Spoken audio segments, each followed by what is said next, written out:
Assalamualaikum warahmatullahi wabarakatuh. Hai semuanya, pada video kali ini saya akan mempresentasikan analisis kinerja laporan keuangan PT Bank Panin Dubai Syariah Tbk periode tahun 2020 sampai dengan 2024. Sebelumnya, perkenalkan saya Ilmi Najihatun Naimah dengan NIM 23505100059 dan teman saya yaitu ada Wahyu Nurdian dengan NIM 23505100045. Laporan keuangan merupakan sumber informasi utama untuk menilai kinerja dan kesehatan keuangan bank, termasuk bank syariah. Melalui laporan keuangan dapat diketahui kemampuan bank dalam mengelola dana, menjaga likuiditas, dan menghasilkan laba. Berdasarkan laporan keuangan PT Bank Panin Dubai Syariah Tbk periode tahun 2020 hingga 2024, kinerja keuangan menunjukkan adanya fluktuasi dari tahun ke tahun. Beberapa indikator keuangan menunjukkan kondisi yang cukup stabil, namun belum sepenuhnya mampu mendorong peningkatan laba secara konsisten. Oleh karena itu, diperlukan analisis yang makin dalam untuk menilai kinerja keuangan bank secara menyeluruh. Berdasarkan latar belakang tersebut, penelitian ini difokuskan pada beberapa rumusan masalah, yaitu yang pertama, bagaimana hasil analisis tren mencerminkan perkembangan kinerja keuangan pada PT Bank Panin Dubai Syariah Tbk dari tahun ke tahun. Yang kedua, bagaimana hasil analisis common size menunjukkan perubahan struktur keuangan pada PT Bank Panin Dubai Syariah selama periode analisis. Yang ketiga, yaitu bagaimana kinerja keuangan PT Bank Panin Dubai Syariah Tbk berdasarkan analisis rasio. Yang keempat, yaitu bagaimana perbandingan rasio keuangan dengan standar industri. Yang kelima, bagaimana keterkaitan angka laporan dengan penjelasan pada catatan atas laporan keuangan. Penelitian ini menggunakan data sekunder kuantitatif yang bersumber dari laporan keuangan PT Bank Panin Dubai Syariah Tbk periode tahun 2020 sampai dengan 2024. Data yang digunakan meliputi laporan hasil keuangan, laporan keuangan komprehensif, laporan arus kas, serta catatan atas laporan keuangan. Metode analisis yang digunakan meliputi analisis tren, analisis common size, analisis rasio keuangan, benchmarking dengan standar industri, serta analisis kualitatif. Hasil analisis yang pertama yaitu ada hasil analisis CAR. Pada tahun 2020, CAR sebesar 31,43% yang menunjukkan kondisi di mana permodalan bank itu sangat kuat pada awal periode. Pada tahun 2021 hingga 2023, CAR itu menurun, tetapi pada tahun 2024, CAR meningkat kembali menjadi 21,94%. Meskipun terjadi tren penurunan setelah tahun 2020, seluruh nilai CAR selama periode 2020 hingga 2024 berada jauh di atas standar minimum OJK atau kurang dari 14%. Sehingga bank memiliki ketahanan modal yang sangat baik. Analisis yang kedua yaitu hasil analisis FDR. Pada tahun 2020, FDR sebesar 111,71% yang menunjukkan kondisi likuiditas kurang sehat karena pembiayaan melebihi dana pihak ketiga. Pada tahun 2021 hingga tahun 2023, FDR itu menurun, sehingga pada tahun 2024 itu FDR meningkat menjadi 93,56% dari tahun sebelumnya, namun masih berada dalam batas yang relatif aman. Pergerakan FDR menunjukkan perbaikan likuiditas secara bertahap, meskipun bank tetap perlu menjaga keseimbangan antara penyaluran pembiayaan dan penghimpunan dana. Dari BOBO pada tahun 2020, persentase BOBO itu sebesar 99,42% yang menunjukkan di mana efisiensi operasional sangat rendah. Pada tahun 2021, BOBO itu melonjak drastis menjadi 202,74%, menandakan tingginya beban operasional.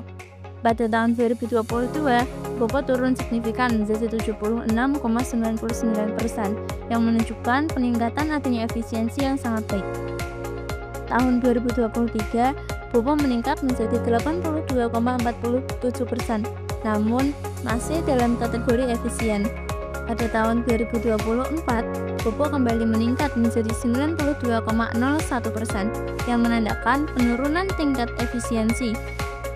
Lonjakan Bopo pada tahun 2021 menunjukkan tekanan biaya operasional, sementara perbaikan pada tahun 2022 hingga 2023 mencerminkan keberhasilan pengendalian beban, meskipun efisiensi kembali melemah pada tahun 2024. Selanjutnya yaitu ada analisis profitabilitas ROA dan ROE. ROA pada tahun 2020 nilainya sebesar 0,06%.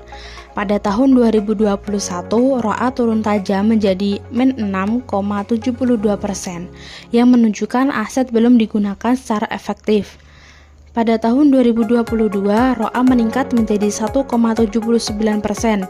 Namun pada tahun 2023 dan 2024 ini kembali menurun menjadi 1,51% dan 0,65%, sehingga profitabilitas aset belum stabil.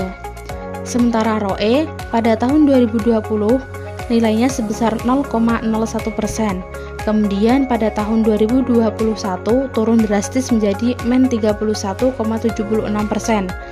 Pada tahun 2022, ROE meningkat signifikan menjadi 11,51%. Namun kembali menurun pada tahun 2023 dan 2024 menjadi 9,71% dan 3,65%, yang menunjukkan kemampuan modal dalam menghasilkan laba belum konsisten. Jadi secara keseluruhan, nilai ROA dan ROE selama periode 2020 sampai 2024 ini menunjukkan tingkat profitabilitas bank yang berfluktuasi dan cenderung belum stabil, sehingga pemanfaatan aset dan modal perlu ditingkatkan. Selanjutnya, hasil analisis NPV. Pada tahun 2020, nilainya sebesar 2,45%, yang menunjukkan kualitas pembiayaan masih dalam kondisi baik. Pada tahun 2021, NPV menurun menjadi 0,94%, yang menandakan adanya perbaikan dalam pengelolaan pembiayaan bermasalah.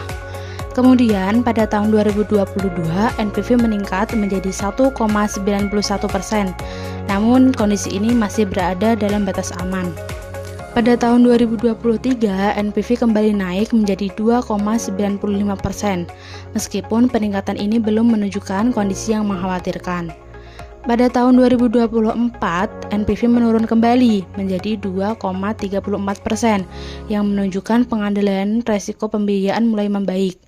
Jadi, secara keseluruhan, nilai NPV selama periode 2020 sampai 2024 berada dalam batas maksimum OJK, yaitu kurang dari 5%, sehingga kualitas aset bank masih tergolong sehat, meskipun tetap diperlukan pengelolaan pembiayaan yang optimal untuk menekan risiko pembiayaan bermasalah. Hasil analisis NOM. NOM pada tahun 2020 nilainya sebesar 1,19%, yang menunjukkan margin operasional bank masih belum optimal. Pada tahun 2021, NOM meningkat menjadi 7,37%, yang menandakan adanya perbaikan kinerja margin operasional. Namun pada tahun 2022, NOM kembali menurun menjadi 1,92%, dan pada 2023 serta 2024 terus menurun menjadi 1,52% dan 0,70%, yang menunjukkan penurunan kemampuan bank dalam menjaga margin operasional. Jadi nilai NOM selama periode 2020 sampai 2024 menunjukkan margin operasional yang belum stabil. Penurunan NOM setelah tahun 2021 mengindikasikan adanya tekanan biaya operasional dan pembagian hasil, sehingga kemampuan bank dalam menjaga margin keuntungan belum optimal. Hasil analisis laporan arus kas. Berdasarkan laporan arus kas pada PT Bank Panin Dubai Syariah Tbk, periode 2020 sampai 2024, arus kas dari aktivitas operasional menunjukkan bahwa kondisi yang berfluktuasi. Pada beberapa tahun, arus kas operasional belum sepenuhnya mencerminkan peningkatan laba karena tingginya beban operasional dan bagi hasil. Kondisi ini menunjukkan bahwa peningkatan pendapatan belum sepenuhnya diikuti oleh kemampuan bank dalam menghasilkan kas dan aktivitas inti. Sementara itu, arus kas dan aktivitas pendanaan berperan penting dalam menjaga likuiditas bank, yang mengindikasikan adanya ketergantungan terhadap sumber pendanaan eksternal. Oleh karena itu, bank perlu meningkatkan efisiensi operasional agar arus kas operasional lebih stabil. Hasil analisis laporan laba rugi. Berdasarkan laporan laba rugi PT Bank Panin Dubai Syariah Tbk periode 2020 sampai 2024, pendapatan operasional bank menunjukkan tren meningkat.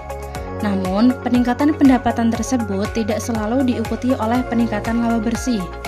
Hal ini disebabkan oleh tingginya beban operasional, khususnya beban umum dan beban administrasi serta beban bagi hasil kepada pemilik dana. Akibatnya, laba bersih bank mengalami fluktuasi dan rasio profitabilitas seperti ROA dan ROE ini cenderung berada pada tingkat yang rendah. Sehingga kondisi ini menunjukkan bahwa tantangan utama bank terletak pada pengendalian biaya dan efisiensi operasional. Hasil analisis laporan posisi keuangan.